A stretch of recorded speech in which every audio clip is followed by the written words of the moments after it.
welcome back to another video. I wanted to show something interesting that I have thought of with collaboration with a few friends.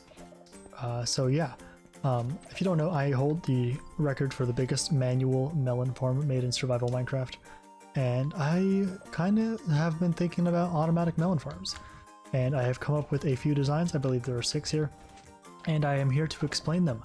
They're definitely not the most compact or efficient, but I thought they were interesting. So here's one that is based on a shulker shrieker sensor. Yeah, sensor.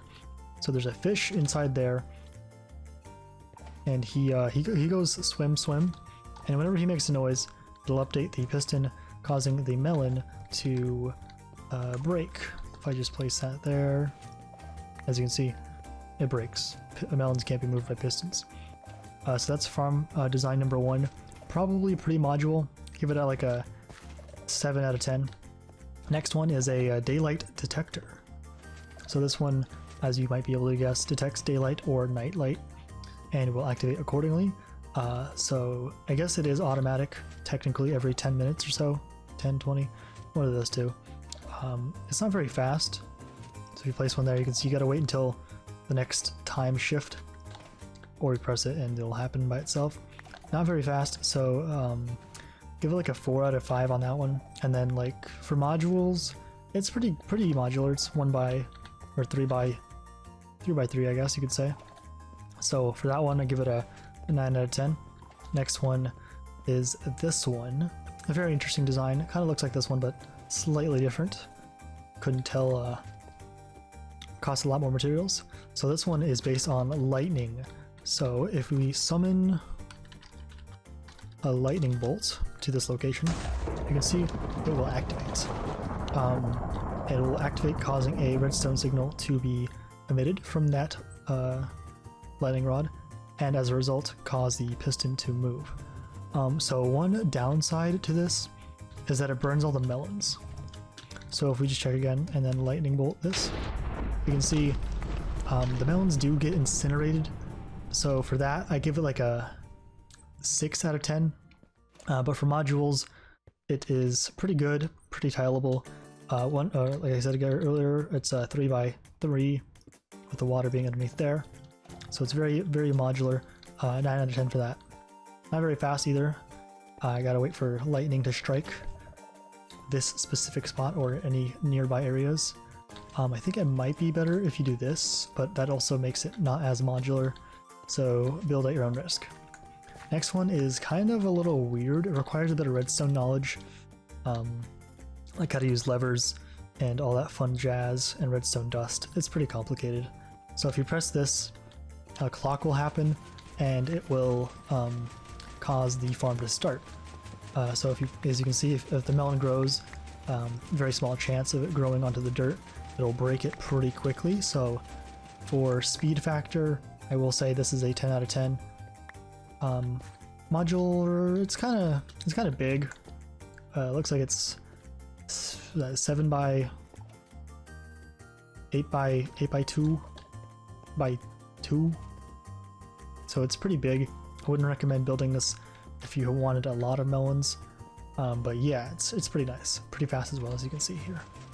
Next one is a bit of an interesting structure that I made. So as you can see, if we place that there,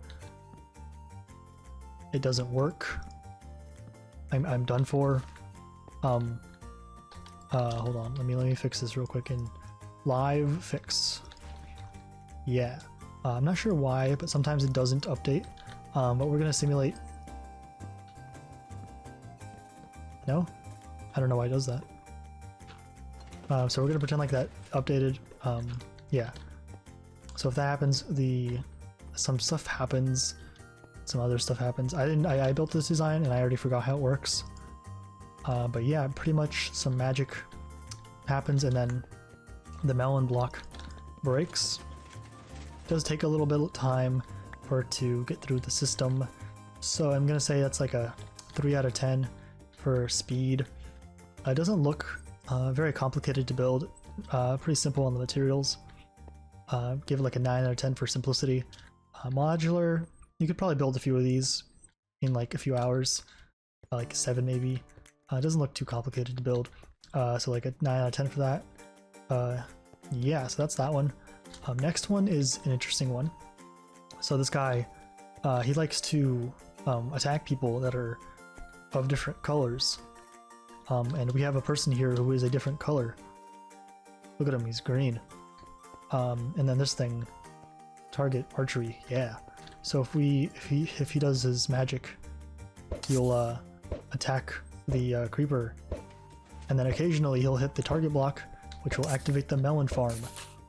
So it's not too terribly complicated in its premise. Racism really does solve a lot of problems, as you can see here, and we do have a constant supply of melons whenever our luck is perfect. As you can see, it really depends on the speed of the melon farm, or the melon stem, and how it wants to grow. But yeah, that's pretty much it. I just wanted to share some interesting melon farm designs. If you enjoyed this video, make sure to hit the like button, subscribe, and share the video, and do some other fun magic stuff. I noticed in a YouTube video, when someone said subscribe or like the video, some fancy effects happened if you're not in full screen underneath. So remember to subscribe and like the video to see those fancy things happen. Anyway, see you later.